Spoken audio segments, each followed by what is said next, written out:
My own son looked me in the eyes and said, "You should be grateful you still have a place to live." 3 days after heart surgery, medications hidden, my phone watched like I was some kind of criminal.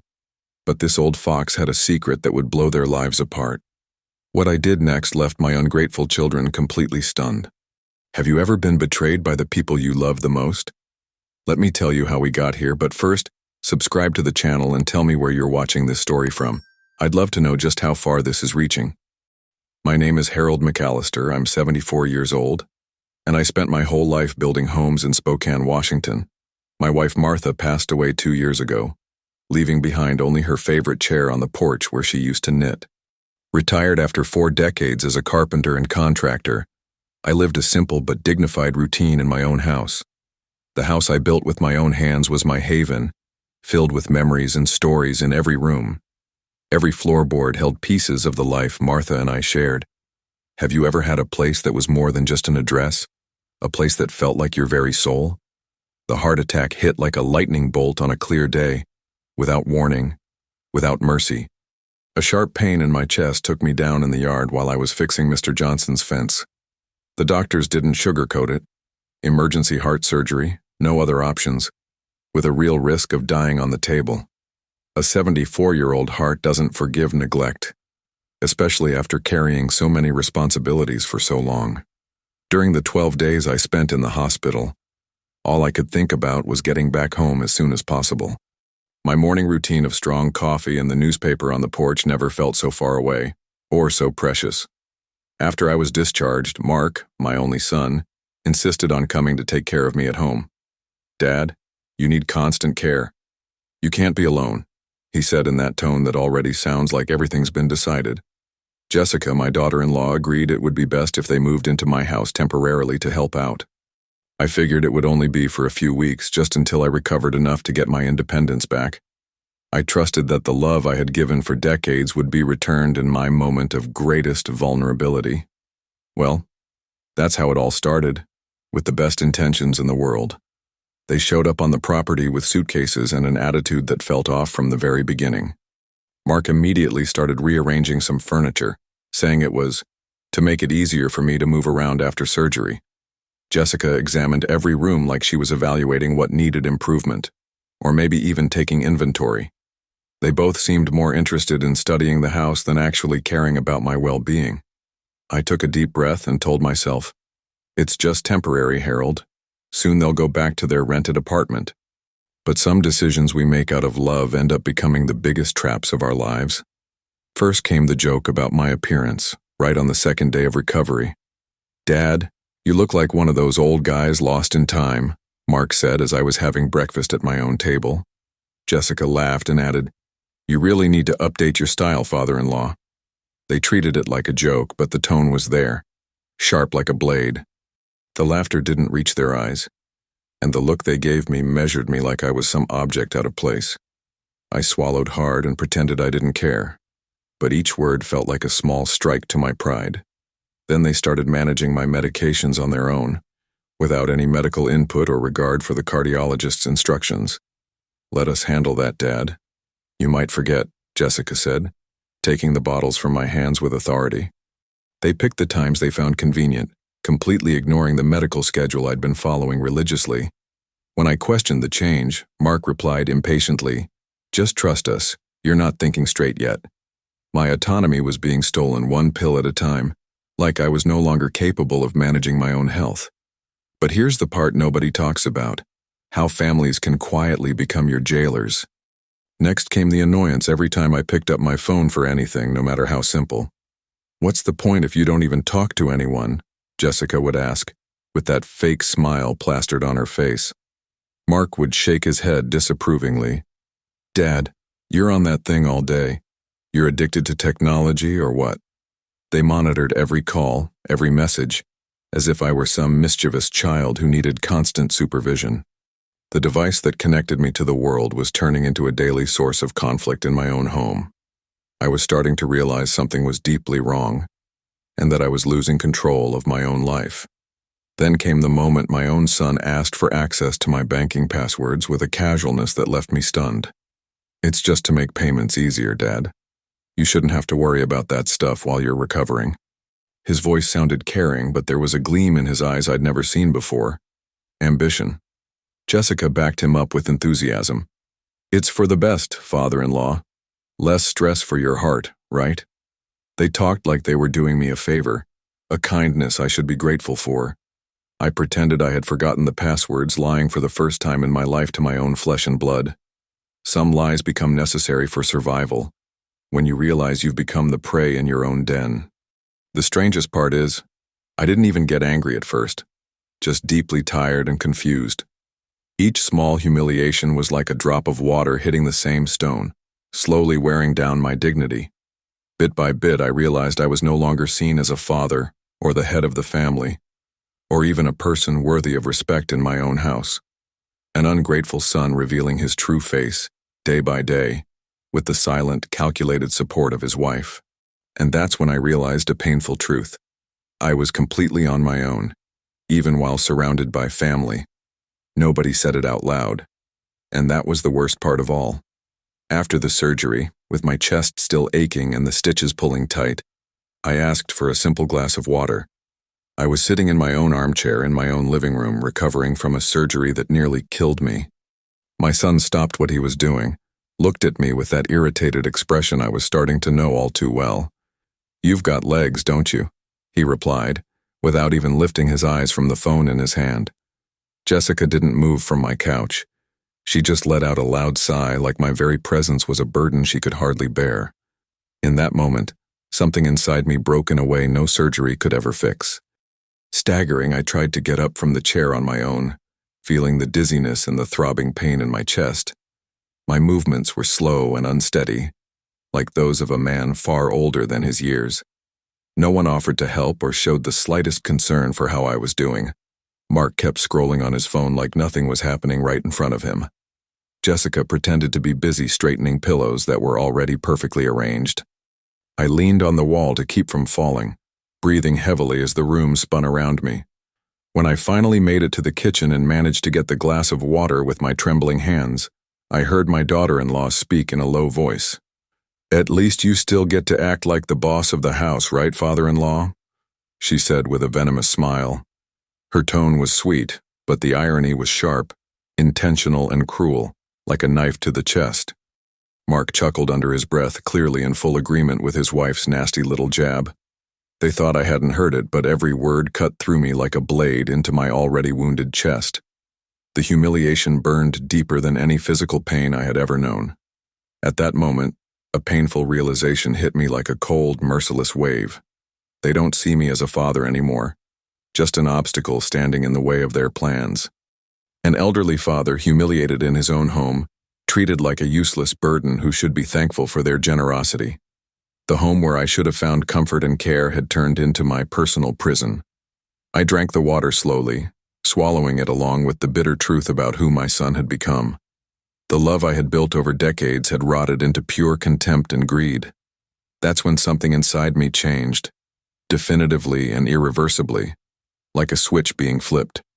Something rearranged in my mind, like puzzle pieces finally snapping into place after being lost for years. I kept sipping my water in silence, but inside me, a new version of Harold McAllister was being born. A version they didn't know yet, but were about to meet in the worst way possible. The old dog was about to show he still had sharp teeth, and a thirst for justice. I went up to my room without saying a word, each step of the staircase I'd built with my own hands feeling heavy as lead. Chest pain, shortness of breath, but my mind was sharper than it had been in years. I slowly closed the door and sat on the bed Martha and I had shared for decades. The silence was deafening, but in a strange way, it was also freeing. I looked around at the room that was still my sacred territory, the only place where I still felt like I had ownership. It was time to act, but wisely, not out of desperation. I pulled out old documents from the desk drawer, papers I hadn't touched in years. Certificates, contracts, deeds yellowed by time, but all still stamped and signed. My eyes scanned every line, searching for something that could help me. There were legal protections my lawyer had insisted on adding to several documents over the years. Clauses I once thought were unnecessary, but now, They might just matter. Mark had never cared for the fine print. He always trusted blindly in the simplicity of things, but things are rarely as simple as they look on the surface. In the basement, the safe held something my son never knew existed. Documents that could change everything in an instant. Letters, bank statements, old recordings of important conversations about property transfers. Everything carefully filed and dated, like a good carpenter organizes his tools. But I had a problem. I didn't know how to record conversations with a modern smartphone. Technology had left me behind, and I needed fresh evidence of their behavior. It was frustrating to be an experienced man, but limited by lack of technical know-how. I quietly called Michael O'Connor, my trusted lawyer for over 20 years. "Harold, great to hear your voice. How's the recovery going?" he asked with genuine concern. I explained the situation without getting dramatic, just the essential facts about my so-called care. Michael was silent for a few seconds before responding. "Harold, we need to talk in person about this." His voice had changed, more serious, more professional. We agreed he'd come discreetly, entering through the back door when they weren't around. Michael laid out a plan that left me impressed by its simplicity and effectiveness. "I'll call you at key moments and record the whole conversation remotely," he explained. "Just put the phone in your shirt pocket, keep the call going, and act natural around them. Anything they say will be legally valid as recorded evidence," Michael assured me. It was brilliant in its simplicity, like all the best solutions tend to be. I tested the setup twice to make sure it worked perfectly. I slipped the phone into my shirt pocket and waited for the right moment to trigger revealing situations. It would record words, insults, telling silences, everything I needed to document their treatment. During dinner, I pretended to be more confused and dependent than I really was. I asked for help with simple things like passing the salt or pouring water. Every refusal, every sigh of impatience, every cruel remark was being digitally recorded. They had no idea that every word would soon become evidence. I tested my kids a second time the next day. I asked for help getting to the bathroom, claiming dizziness. Mark huffed. "Dad, you've got to try to be more independent. We can't do everything for you." Jessica added, annoyed. "We can't just carry you around all day." Every sentence was being captured by the recording running in my pocket. It was painful to hear, but necessary for my strategy. Michael was right. I needed solid proof, not just my word against theirs. What fascinated me most was how confident they were that they had complete control of the household. Mark spoke openly about when things were different, and Jessica mentioned changes she wanted to make in the future. They were counting on my dependency, literally planning as if I weren't even there. Each conversation revealed more about their true intentions, and everything was being captured in crystal clear audio. It was like watching a movie, except I was the main character, and now I had it all saved in digital files that could prove very useful. For 3 full days, I gathered evidence of their behavior in different situations. Recordings, organized documents, detailed notes. Even neighbor Mr. Johnson had noticed some strange changes. Michael reviewed all the material and said, "Harold, you've got solid evidence of what's going on." It was like assembling a complex puzzle, piece by piece, until a pattern began to emerge. The betrayed father's response was taking shape, but it still had to be executed with care. They completely underestimated this old carpenter, and that would turn out to be a costly mistake. They had no idea what was coming. But I knew I held powerful tools in my hands. Michael had gone over all the old documents and confirmed several legal options were in play. The recordings were legally admissible and showed a clear pattern of behavior. I took a deep breath, feeling a mix of nerves and growing resolve. Decades of honest work and poorly repaid generosity were about to meet their answer. The old dog was ready to prove he still knew how to bite when necessary. Michael came in through the back door one morning while Mark and Jessica were out shopping. He was carrying the same brown leather folder I'd seen for decades, the one he always used for important documents. "Harold, let's review your options," he said with professional seriousness. We sat down at my kitchen table, the same one where Martha and I used to have our morning coffee. It's strange how major moments often happen in ordinary places, turning familiar spaces into decision-making arenas. My heart pounded with nerves as he opened his work folder.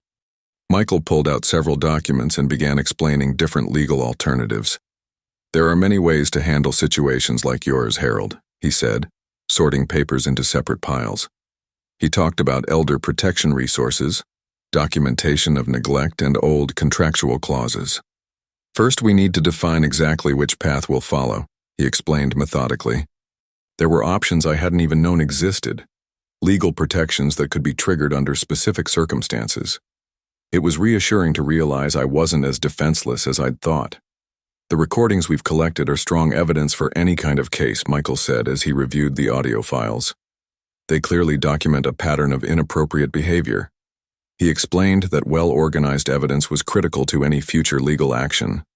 "We'll need a few more weeks of data collection before locking in our final strategy," he advised calmly. Every cruel word, every recorded act of neglect could prove useful depending on the chosen legal path. It was slow, careful work, but necessary to build an airtight case. We discussed strategies in detail while they were still out shopping. "There are several possible approaches, each with pros and cons," Michael said, walking me through different scenarios. Some options were faster, others more permanent, some more discreet. "We'll study every alternative before we act," he said prudently. The important thing was to choose the right strategy at the right time, not just act on emotion. Waiting was frustrating, but Michael was right. It had to be done with care. Michael quietly packed up the documents when we heard their car pulling into the driveway. "I'll take these papers back to the office for deeper analysis," he said, heading for the back door. "We'll meet again next week to define the next steps." Just knowing a plan was in motion gave me renewed hope. It would be gradual, but at least things were moving in the right direction. I took a deep breath, knowing the tide was slowly turning in my favor. Mark and Jessica came in carrying bags full of expensive groceries, chatting cheerfully about home decor changes. "Dad, we brought some goodies for you," Jessica said in an overly sweet voice. Mark unpacked the groceries like he owned the kitchen, acting completely at ease. They discussed remodeling plans like I wasn't even in the room. Every word confirmed their long-term intentions for the house. But now, I was watching everything with new eyes, knowing their certainty could soon be shaken. Over the next few days, I kept playing the part of the dependent old man they expected to see. I let them control parts of my routine, monitor my calls, treat me with that masked condescension. But every interaction now had a different purpose for me. The more they revealed their true attitudes, the better. It was like watching a movie, knowing you had information the characters didn't. Michael had instructed me to mentally document every significant episode. A week later, Michael returned with a more detailed analysis of the available options. "I've chosen the most effective strategy for your specific case, Harold," he said with growing confidence. He had reviewed legal precedents on transferred properties and identified promising avenues. "We'll begin implementing the plan next week," he said, organizing a timeline of actions. It was exciting to know we were finally moving from preparation to execution. The nerves and anticipation were building with each passing day. The final preparations were carried out with a surgeon's precision. Michael organized every document, every piece of evidence, every legal detail needed for the operation to succeed. "Everything needs to be perfect when we start," he emphasized, checking through detailed lists. Protocols were set, schedules established, contingencies prepared for every possible scenario. Watching a professional work with that level of accuracy was something else. My confidence in the plan grew as I witnessed such meticulous readiness. During those days, Mark and Jessica kept acting like the future sole owners of the house. Their conversations about renovations became more frequent and specific. "When we have full freedom here, things are going to look really different," Mark said on a phone call. Jessica planned changes to the garden and interior as if they were a done deal. They lived inside a bubble of certainty about a future they'd imagined. It was almost tragic to witness so much confidence right before it was all about to be tested. The tension inside me grew as the day of execution approached. Michael had assured me everything was ready, but I still felt butterflies in my stomach nonstop. "Harold, you're doing the right thing," he reassured me during our final prep meeting. "After tomorrow, everything starts to change." It was both terrifying and thrilling to know that decades of stability were about to be overturned. The future was uncertain, but at least it would be different. The night before the big day, I could barely sleep thinking about how they would react. Mark and Jessica had no clue what was coming, going about their routine like normal. They had dinner chatting about weekend plans, watched TV, and went to bed like nothing was off. It was surreal knowing their lives were about to be turned completely upside down. I stayed up late, picturing every possible scenario for what might happen. The day of truth had finally arrived, and I didn't know if I was ready for the consequences of taking back the house I had given away. The morning arrived with a tension in the air that seemed to electrify every object in the house. Michael had confirmed over the phone, "Today's the day, Harold. Everything's ready." My heart was pounding out of rhythm as I sipped my coffee, watching Mark and Jessica casually chat about their weekend plans. They had no idea their lives were about to change forever. It felt surreal to keep calm on the outside while inside, I was preparing for the biggest confrontation of my life. The next few hours would define all of our futures. Michael arrived right at 10 a.m., carrying a folder even thicker than the others. "Good morning, Harold," he said with that professional seriousness I knew well. Mark was in the living room on his laptop, and Jessica was folding clothes upstairs. "Let's talk in the kitchen," Michael suggested, and I could tell he was just as nervous. The moment we had meticulously planned had finally arrived. It was like the air in the house had grown heavier. "Harold, it's time to show your hand," Michael said, opening the folder to reveal stacks of neatly organized documents. "I'm going to call Mark and Jessica in for an official conversation." My stomach tightened with a mix of anxiety and anticipation. Decades of generosity gone unreturned were about to meet their reckoning. "Are you sure you want to do this?" Michael asked one last time. "Once we begin, there's no turning back." I took a deep breath and said, "I'm ready." That was a lie. No one is ever really ready to blow up their own family. Michael walked into the living room where Mark was typing away. "Mark, could you call Jessica? We need to have an important discussion with both of you and your father." His formal tone made Mark look up with curiosity. "Is there some kind of problem?" my son asked, still unsuspecting. "It's best we talk with everyone present," Michael replied diplomatically. Jessica came downstairs with a puzzled expression. The mood in the house shifted instantly as they both sat at the kitchen table, looking at me expectantly. "This is an official meeting regarding the current status of this property," Michael began, his voice firm. Mark and Jessica exchanged confused glances, still unaware of the weight of what was coming. Harold retained my services to resolve a delicate legal matter involving this home. The atmosphere instantly turned tense. "What legal matter?" Mark asked, irritation already creeping in. Jessica stayed quiet, but I could see the nervousness in her eyes. It felt good to finally have control of the situation. Michael pulled from his folder the original deed for the house I had signed over years ago. "Do you remember this document?" he asked, placing it on the table in plain view. Mark picked it up confidently. "Of course, it's the deed to the house my dad gave me." Jessica nodded beside him. "Exactly," Michael confirmed. "But did either of you read all the details in this deed?" The question came with a smile that didn't quite reach his eyes. I could feel the tension in the kitchen multiplying by the second. "There's a specific clause in this document that you both clearly overlooked," Michael continued, pointing to a highlighted paragraph. Mark leaned in to read it, his brow furrowed. Jessica stretched her neck to see the text. "Reversion clause for mistreatment or abandonment of the donor," Michael read aloud. The words echoed through the kitchen like thunder. Mark visibly turned pale, and Jessica's mouth fell open, speechless. It was exactly the reaction I had hoped for. Total and absolute shock. "What does that mean?" Mark asked, his voice shaky, though I suspected he already understood. "It means that if Harold is mistreated or neglected by the recipients of the deed, the property can automatically revert back to him," Michael explained calmly. "And we have substantial evidence that this has taken place." Jessica finally found her voice. "Evidence? What evidence?" But the panic in her tone already gave away that she knew exactly what we meant. Michael plugged a small recorder into the table and pressed play. The first recording was Mark's voice. "You've got legs, don't you?" after I asked for water post-surgery. The silence in the kitchen was deafening. Jessica went pale hearing her own voice. "At least you still get to act like the boss of the house, right, father-in-law?" Mark tried to turn off the device, but Michael blocked him. There are more than 20 recordings like this. Reality was hitting them like a devastating tsunami. You have exactly 72 hours to vacate this property completely, Michael declared with legal authority. The reversion clause is being activated immediately due to the documented evidence of mistreatment.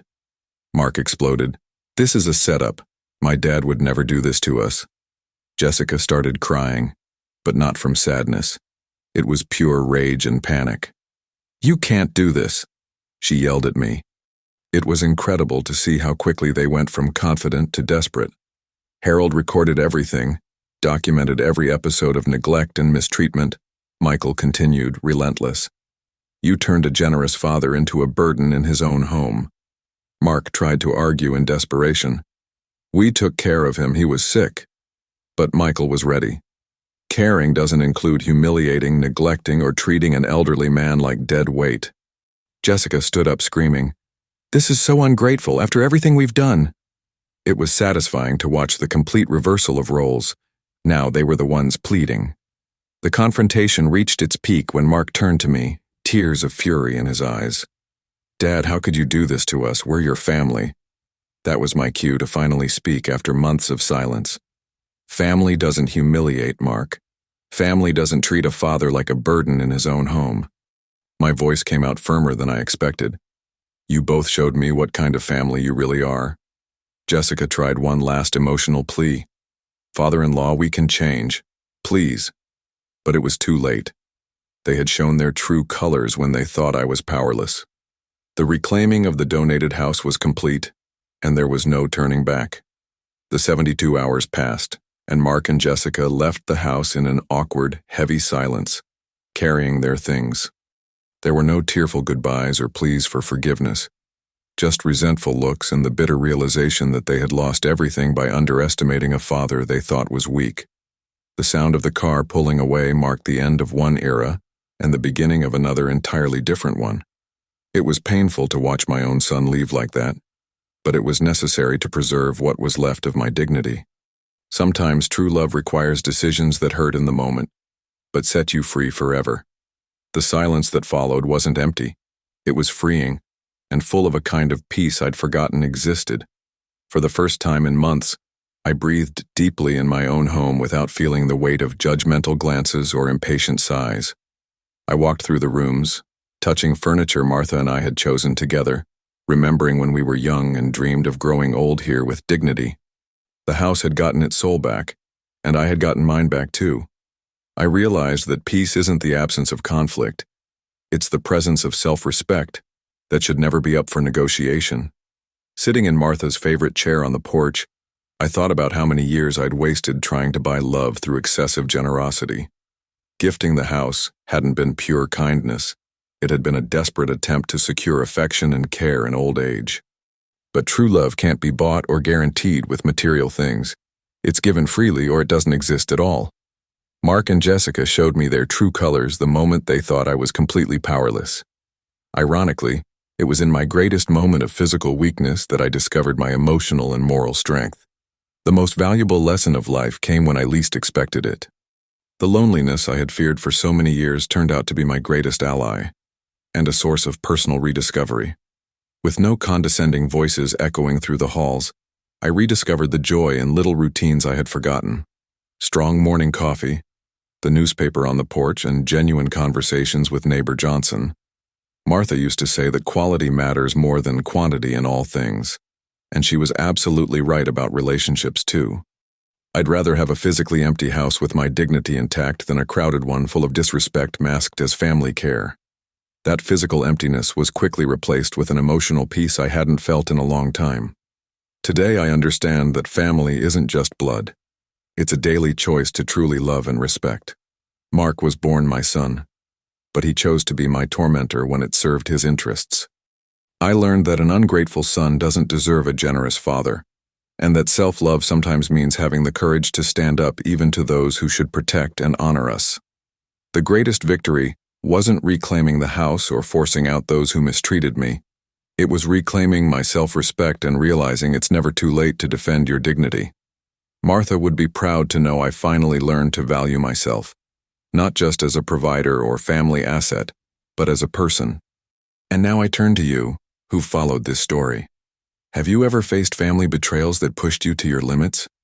How would you react if people close to you conspired against you for money? Have you ever had to choose between forgiving and protecting yourself? Share in the comments your own experiences with relatives who crossed unthinkable lines out of greed. If this story moved you, subscribe to the channel and turn on notifications. Every day I bring stories of men who faced family injustice and rebuilt their lives with courage. Stay strong in your journey. Truth and dignity always find their way, even in life's hardest moments.